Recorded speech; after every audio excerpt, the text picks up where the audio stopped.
If you haven't seen The Godfather, the title of my sermon must seem a little odd for a Sunday morning. Leave the gun, take the cannoli. The Godfather is in some respects an exaggeration of what a family is. It's family in a very special sense of the word, but families have traditions, right? And so on one particular day, they're out doing some family business. And they stop at the bakery, and they reach the end of the scene. It just turns out that the family business involved a hit. So there's a dead person, there's a gun that was used to commit the crime. If a crime it was, I don't know, we could be relativistic about it. And so the advice, quite matter-of-factly, leave the gun, take the cannoli. And that became a sermon in my mind. And the reason it became a sermon in my mind is that in working through changes in my own life, there are times when I get all caught up in the externals of something. I get caught up in the words, and what I need to pay attention to is what's inside that. What I need to regard as the real thing going on, you might call the energy of the situation. You might talk about it in terms of the being that I'm in, rather than the particular specific actions that cluster around that. And so as I was thinking about this sermon and about the occasion of New Year's Eve, and not wanting to get too heavy with you guys, because you know I'm a philosopher, I'm capable of going there, I thought that might be a really good way to get a change. Many of us, whether it's a family thing that's part of our tradition, or whether it's something we have developed as a person or worked out in our own families, there are a whole lot of times when in our relationships and our patterns of behavior and our habits, there are things in that we've always done that are great, that work for us. But maybe they're kind of wrapped in with some things that aren't working as well anymore. Maybe there are elements of my life that I feel like, I'm ready to be past that. And so that's what my sermon is this morning. How do I tell the difference between what's the gun and what's the cannoli? And if I can tell the difference, I can't just go along as a Gandhi-esque mafia member, right? I can't just leave all the guns behind and still be in the mafia. So there are many times that I'm called upon to wrestle a little bit, or to reflect, or to find a different pathway through that combination of things that has been my life. Now, I could have taken a different cultural point of departure. I could have titled my sermon, "Leave the Stars and Bars, Take the Shrimp and Grits." Or, harkening back to my youth, it could be, "Leave the drugs, take the Pink Floyd." Or perhaps in a UU household, "Leave the righteousness, take the compassion." So there are different ways that we can make those scenes work.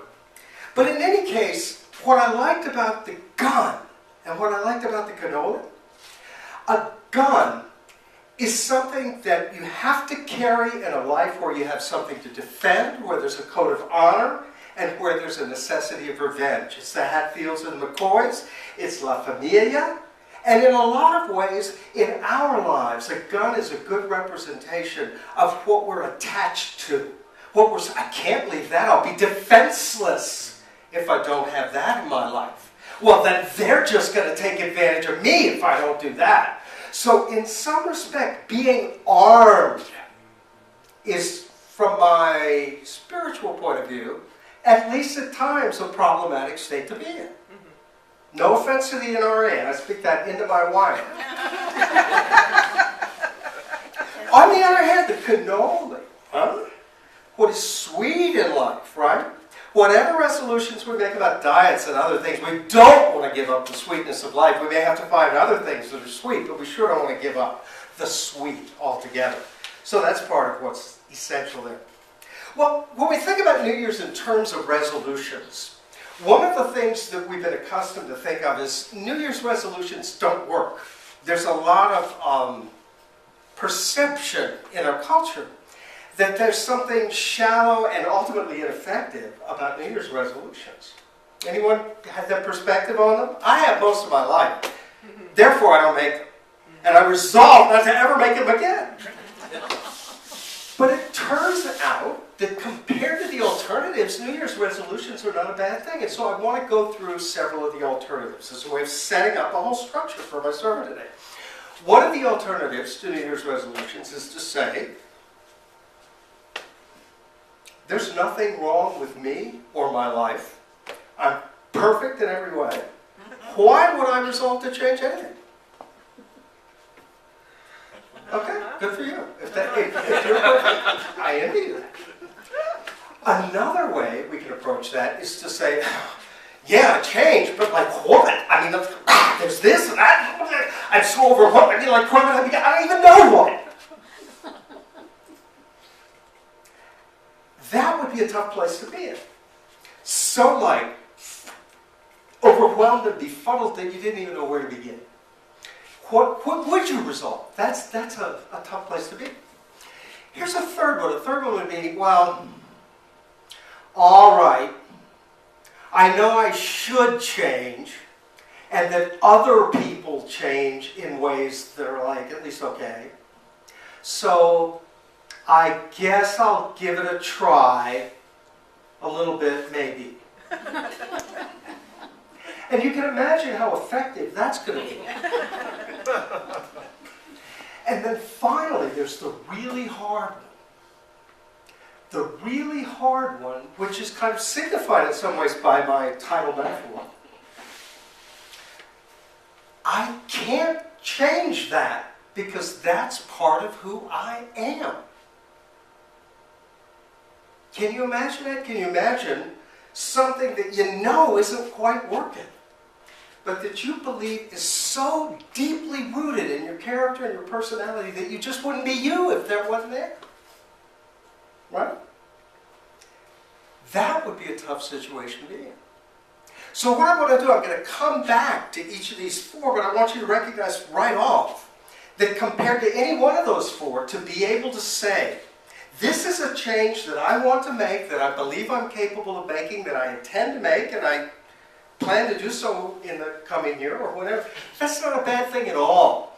It can be a very good orientation for change. And so in some respects, I am speaking to, unexpectedly, a kind of cultural party line this morning, that's not a bad thing to orient toward.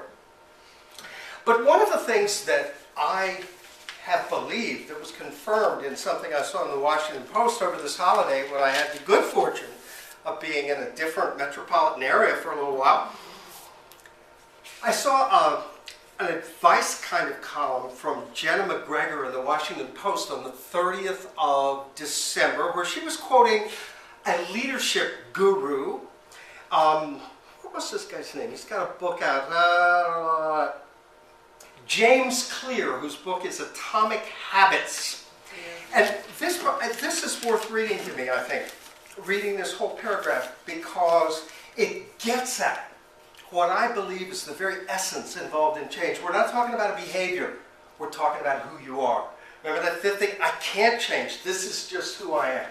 So here's the key. There is one study about voting behavior.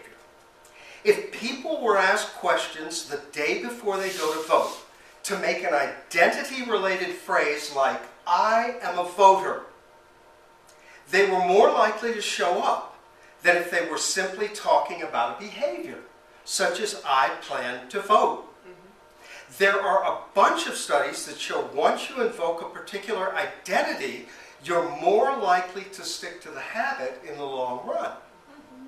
The goal is not to run a marathon.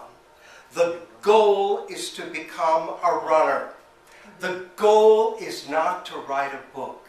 The goal is to become a writer. And this worked for my sister when she used hypnotherapy to quit smoking. She said, why would I want to smoke? I'm not a smoker. So identity, who we are. Well, in this next section of my remarks this morning, I'm going to speak about who I have been as a person.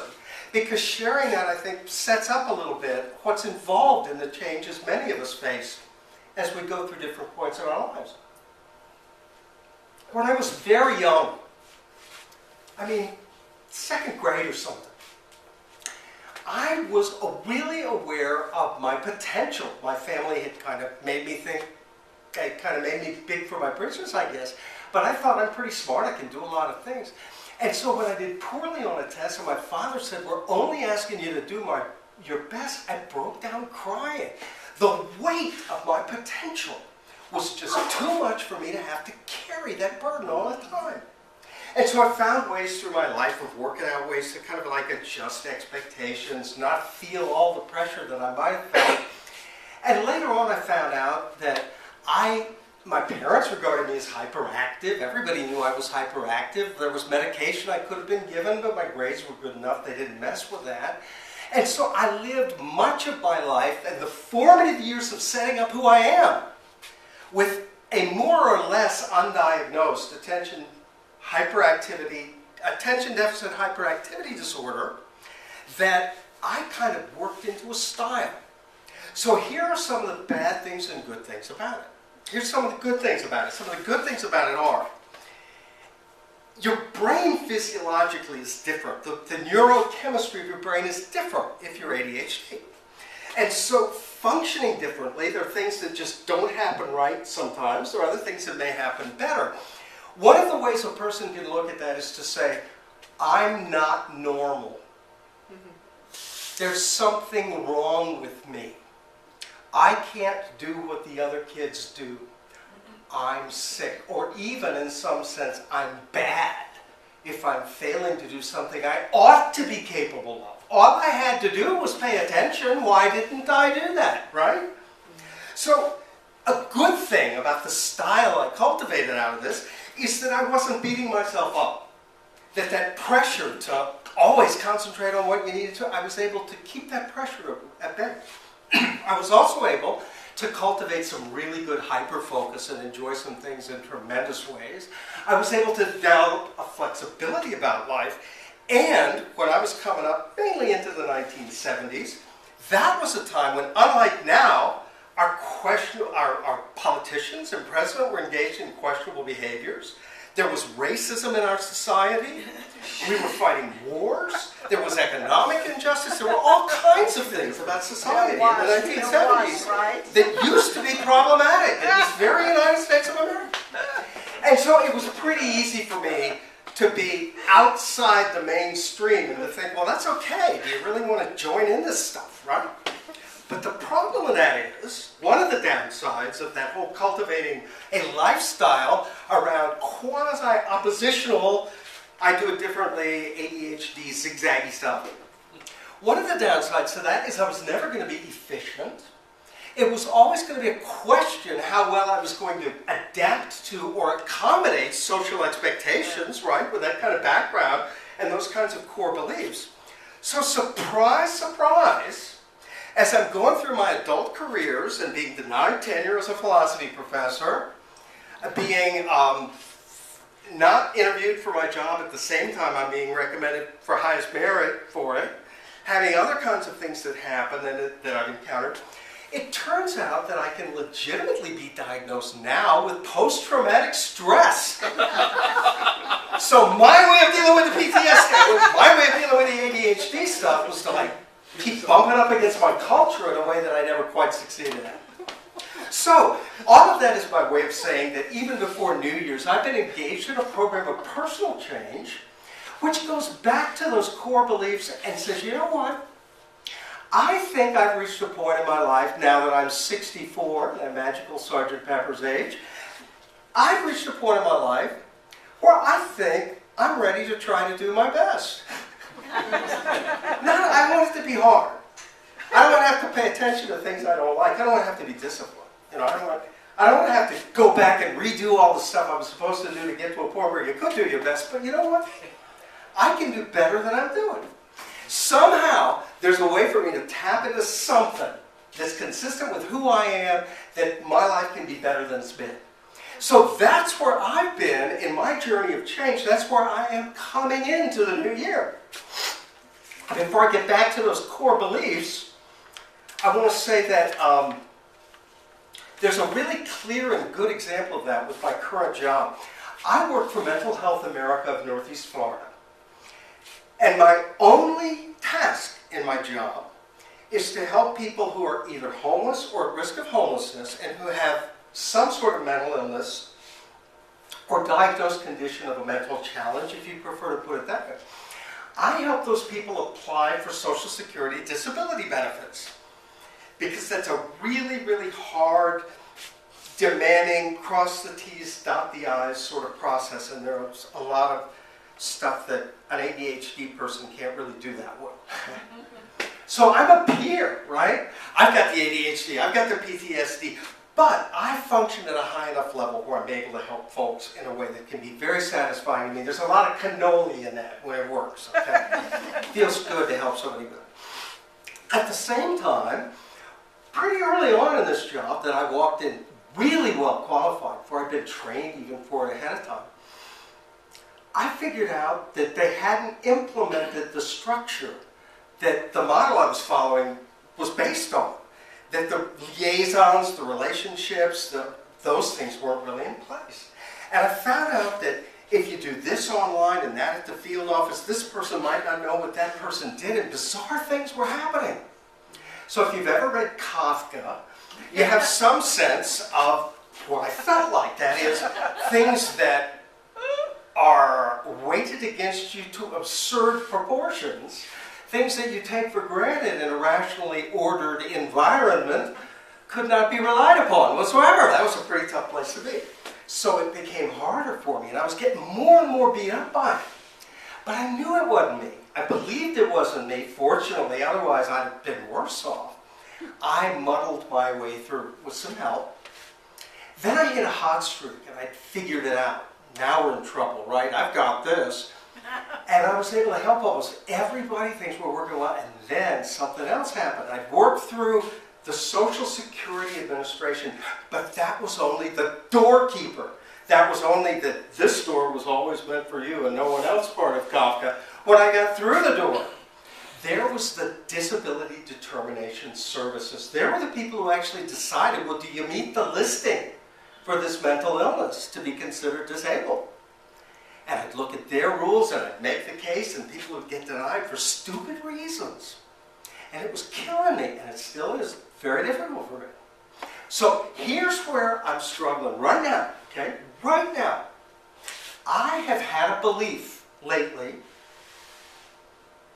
that the people who make these decisions are not playing fair. That either by virtue of mistraining or allowing people who don't care to continue in their jobs, or something else, and it's not, believe me, this is not a Trump thing, this isn't really new. There's a part of me, a big part of me, excuse me, that believes they're not playing fair. It's a rigged game. And if it's a rigged game and they're not playing fair, what am I supposed to do? Worse than that. Part of me suspects that the better I tried to do my best at putting my stuff together, the more they reacted against that, the more they took it as a gun. Who are you to tell me whether this person's disabled or not? So, here, in terms of what I'm speaking to this morning, here's where this leaves me with the change process. I have to choose whether I'm going to continue in a belief or whether I'm going to, lock in a belief that they're playing a rigged game and it's not fair. Because if that's what I'm going to believe, if I'm going to continue to believe that, I have to leave this job. If it's a rigged game, nobody should be paying money for someone to do what I'm doing to try to win a rigged game. If it's really a rigged game and there's nothing you can do about it, I have to find something else. I could seek a new role with the agency I'm with. I could seek a position elsewhere. But not only in terms of conscience, not only in terms of resources and allocations, but in terms of my life. Anybody with self-esteem can't do that, right? Cannot remain in an untenable situation.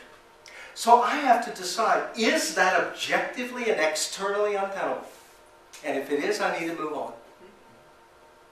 Now, what I'm working on is some really creative, spiritual, fluid stuff that will let me glide through those opportunities in ways that don't follow the exact, rigid, rational elements of the system.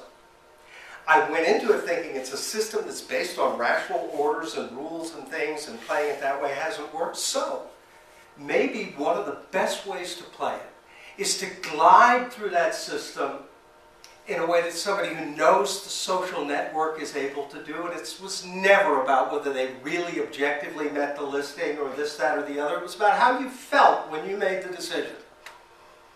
And how do I glide things through to get you to feel in the way that you need to feel to decide in the way that I know is fair? You relate to that as a lawyer, aren't you, Kevin?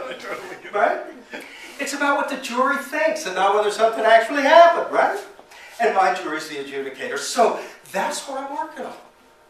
But I want to, if that isn't going to work, I need to know how to go about making a pretty significant change. And so I want to come back now to conclude my sermon with the alternatives to New Year's resolutions that I talked about, and how we overcome each of those when we do want to make a change, all right? So, I had said, I put my things in the wrong order, sure, of course I do. One of the ways that we don't make a resolution is say, I don't need to change. But there's always more. Things can be good. I said this to somebody on the way in. Things can be good, but there's always more too. And so, if instead of thinking in terms of, I'm fine the way it is, I think, well, maybe it could be even better. The form that that could take, in my belief, is, you know, I'm ready for something more in my life, right? I'm ready. Yeah, things are good, but I'm ready for something more. The second alternative to a New Year's resolution is, I don't even have any idea what I would change. Well, if you don't have any idea about that kind of thing, I come back to what was inscribed over the Oracle of Delphi outside Athens that the Greek philosophers came back to. Some of you are nodding like you remember that. What was it? Know thyself. Know thyself. Yeah. A certain amount of self-awareness is indispensable to living the good life, isn't it? I can't live your life, and I can't live my life based on what you ought to be doing. I've got to be me. And so there's truth in that. There's philosophical truth in that. And so if I'm going to change, what I need to do is I need to take that and I need to say, you know, if I'm going to make this change, this is a change that I really believe is right for me. It's not just, well, some people do that, or it could be good for some. It's just got to feel right for me. Then there's that, well, maybe I'll think about trying it a little. Do you all recall the great contemporary philosopher Yoda? Or he's a future philosopher, I guess. I mean, that's a little complicated. In any case, there is no try. Either do or don't do, but there is no try. The truth behind that is, if you just kind of back into something, if you don't really expect it to work, if you do it in a half-assed way, how's it possibly going to work? You have to make a hokey-pokey attempt. You know what that is? You put your whole self in. Shake it all out. If it doesn't work, you take your whole self out, but you have to put your whole self in. A great existentialist wrote that verse of the hokey pokey. You know, the others were like, well, you put this in, you think, no. Then the existentialist wrote that verse, and now we have the true hokey pokey. That's what you got to do. Put your whole self in. There is no try. You have to think, if you're going to make a change, you have to, I really want to do this. I want this. If you think in terms of the stages of change literature that we use sometimes in the field of substance use and how people are encountering their addictions and working with that, you have to want it. It has to be your choice. That's the existential truth. Then the hardest one of all, at least for me, the hardest one of all, that sense of, how can I change when that's just who I am? For decades, it was like, I don't dance. I'm probably not the only guy in the room who's been. That's a kind of a trivial example, but there are more serious ones too. Here's the truth behind the change that one requires, all right? The past is not fate. The future is open. We may be shaped by our heredity, our environment, a million other things. We're shaped, but we are not fated. We are human beings, and as such we are free. And as free beings, we have the ability to reconceive who we are and where we're headed and what we will do. And human history is resplendent with examples of people who have had virtual conversion experiences and gone on to do unlikely and wonderful, miraculous things. So if instead of thinking that I need to hold my guns, if instead of thinking I need to defend myself or I'll be taken advantage of, if I could disarm and still feel secure, what miracle would I create? If I could let go of that, what miracle would I create? That's the spirit, right? So if the past is not fate and the future is open, then there's no reason that I can't be or have what I want. There is nothing stopping me. You say, well, yes, there is. Have you seen who's president this week? Yes, there is. Have you met my mother-in-law? Yes, there is. Do you know who my supervisor is? Well, all those might be impediments, aggravations, unconstitutional blemishes on United States history and everything, but they don't stop you. They're not absolute preventives. So for me, in my time of change, which just happens to be coming around now, at this New Year's season, as I wrestle with perceiving and flowing in the alternatives that my job situation has left me with, as I delight in the cannolis that I know I'll carry forward with me in career, in my other enjoyments and relationships, as I focus on this question of change, and I focus on this issue of what do I want to be forward in the new year, the thing that perhaps stands out the most is that I'm okay however it goes. One of the greatest blessings in my life is that, unlike many people perhaps, or certainly many people at many points historically and in different cultures, I can have faith that the universe, my own gifts and abilities and inclinations, the world around me, is good enough that I have more than one path forward and that I can dance my way through that without having to fear and without having to stifle myself, and that my life can be better in ways that are not only part of who I am and consistent with who I am, but that it's even possible, finally perhaps, for me to find my best. So, Happy New Year to you all.